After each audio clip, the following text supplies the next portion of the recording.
Hi guys, it's Dylan from Bijou Diamond Jewelry in London with another watch video, and today we're comparing the Rolex Explorer 2 with the white dial and the black dial, and specifically we're looking at references 216570.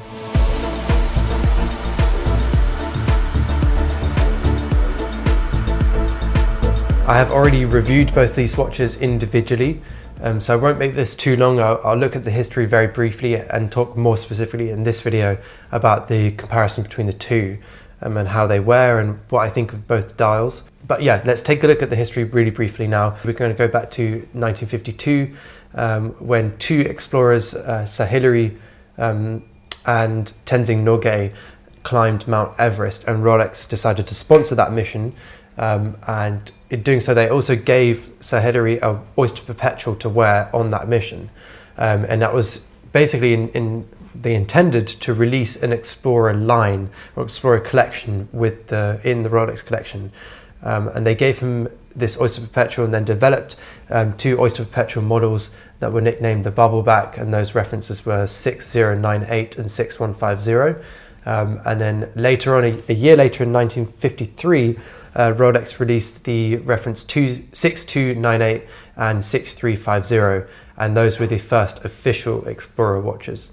A few years later, we saw the introduction of the 1016, which was an Explorer 1, really nice looking watch, my favorite reference, and then that was in production for a little while, but then in 1971, so a few years later, we received, or Rolex released, the Explorer 2. The Explorer 2 was a larger case size watch. It was 39mm, and they released initially the 1655 reference. It had, for the first time on Explorer, a 24-hour hand and a 24-hour bezel. They were a fixed bezel, and it was you couldn't isolate the 24-hour hand and make it into a dual time zone watch. It was literally just a 24-hour hand and scale. It could only be a single time zone watch. And the intention was, or the reason Rolex released this watch, was that often explorers were finding themselves in places with limited to no daylight, like a cave or like certain parts of the world where the amount of daylight is very, very little. So it was often disorientating for them to know whether or not it was maybe 6 AM or 6 PM. So they decided, or Rolex decided, to release a 24-hour scale watch so that the Explorer could then be able to tell what time of day it was.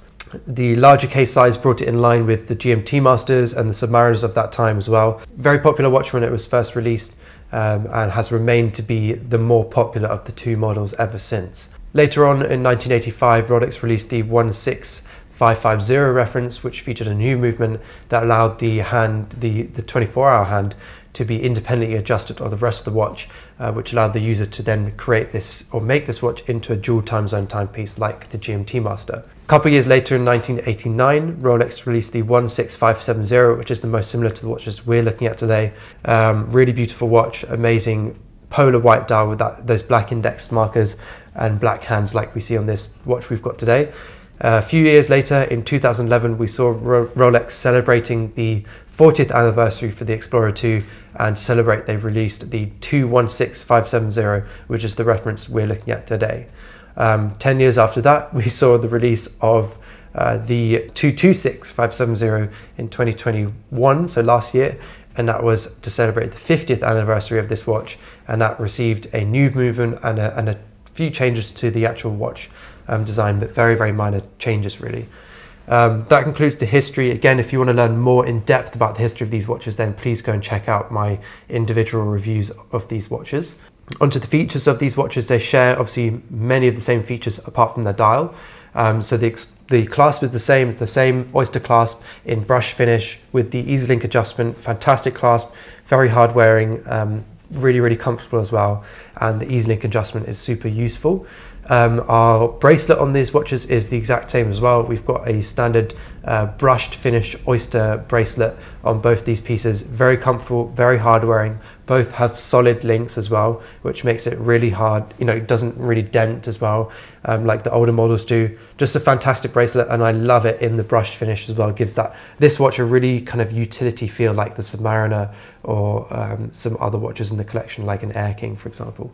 The case on this watch is a really beautiful marriage between a Daytona, something more elegant like a Daytona or a Datejust, and something more sporty and utilitarian like a GMT Master or a Submariner with those bulky kind of large supercase style lugs.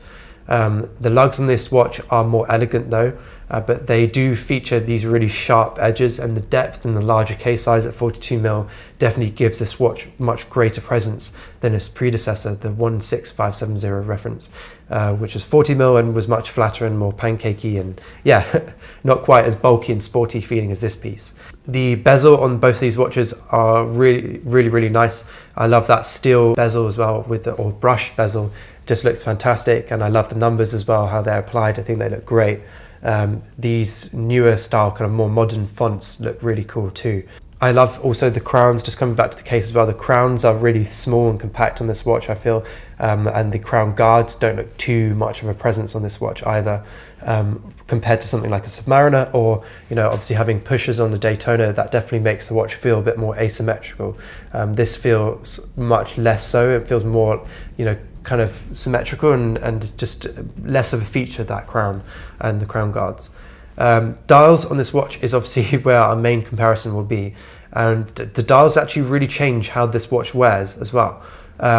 We've obviously got a black dial and a white dial, and that's the only options this watch comes on. We'll start with the black dial and just break that down and have a look at that. So the black dial features white gold hands, white gold applied lume or kind of white gold filled lume index markers and hands, which looks really good, but I personally much prefer the black index markers and hands that we see on the white dial. The kind of black dial gives this watch much less of a special presence, I feel. It doesn't kind of jump out at you quite in the same way that the white does.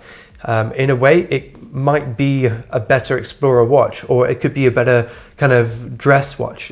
It might be actually that this watch is more versatile than the white dial, because it does go unnoticed a little bit better than the white dial does. The black dial is much more subtle.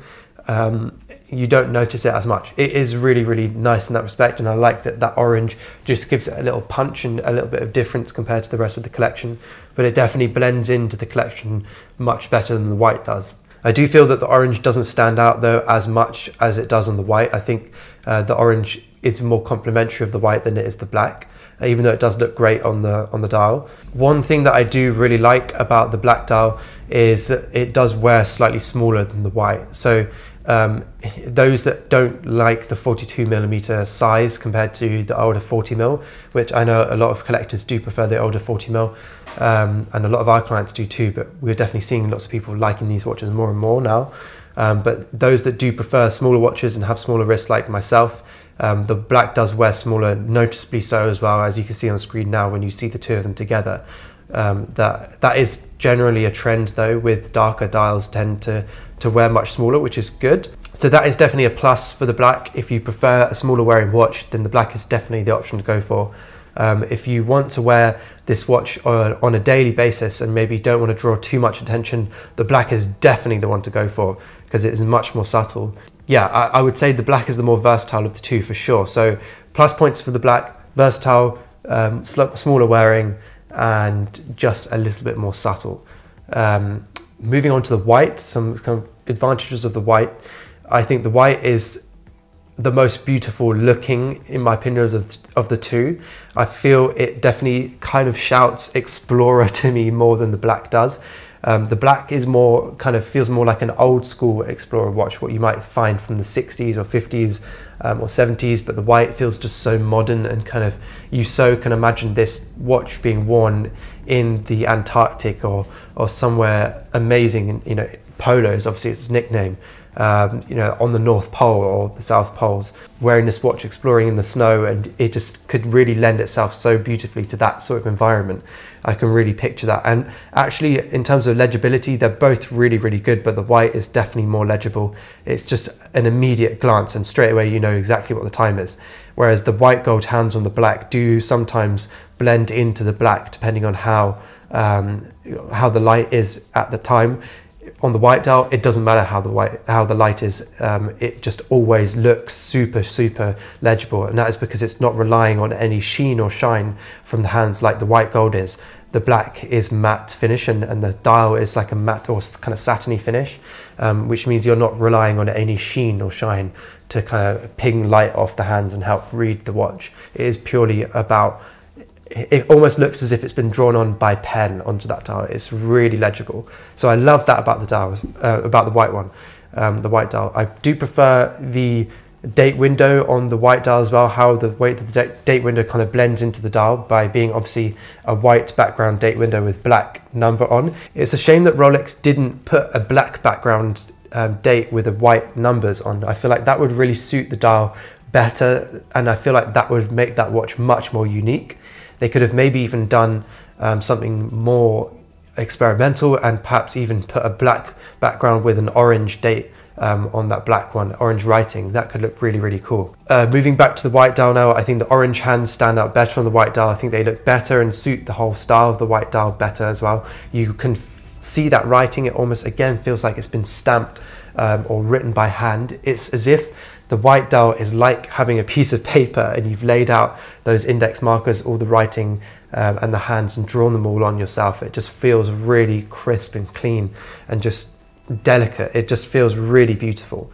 One drawback though, like I said, it definitely attracts a lot of attention, definitely draws a lot of attention because it is so loud and kind of out there and obvious. It's definitely obvious that you are wearing a Rolex, and that logo is extremely legible as well. Even though it's printed white on black on the black dial, it definitely doesn't stand out quite as much as it does on that white dial, in my opinion. So if you're worried about drawing attention, the white is probably not the one for you. If you want to draw attention, then the white is definitely for you.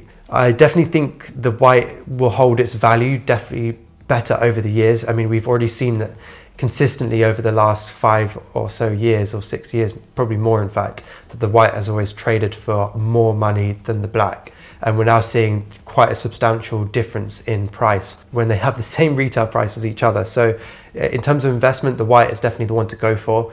If you're looking for a piece that is loud in a good way, definitely obvious, and kind of, in my opinion, the signature and the king of Rolex Explorers, then the white dial is the one you need to look for. If you want something that you can wear every single day and it be suitable for any occasion and just be a fantastic all-around versatile timepiece with the potential for a GMT function, then that black dial is a brilliant option. Brilliant alternative to a Submariner, brilliant alternative to a GMT Master. In a way, that black dial could be your only Rolex and would actually be a fantastic choice over the rest of the collection. Yeah, great watches overall. Personally, I prefer the white dial, but I would be choosing the older 16570 reference if I was to look between these two watches rather than these newer watches, purely because I prefer how those older watches wear slightly smaller. I do prefer though on these watches how they feel slightly more bulky and kind of have a greater presence, more of a modern presence, like the Submariners with their super cases. But yeah, I personally prefer the smaller size. I think it gives it more of an older, elegant, classic style Explorer feel. Thanks guys for watching. Let us know in the comments which of these two watches you prefer. Do you prefer the white dial or the black dial? Both of them are fantastic options. You can't go wrong with either. We even have clients that own both of these watches because they do wear totally different and they do become totally different watches. Let us know what other watches you would like us to compare in the Rolex collection or any other brands. And as always, if you're interested in either of these watches, then let us know. Our details are in the description and the end of the video. It'd be a pleasure to help you out however we can.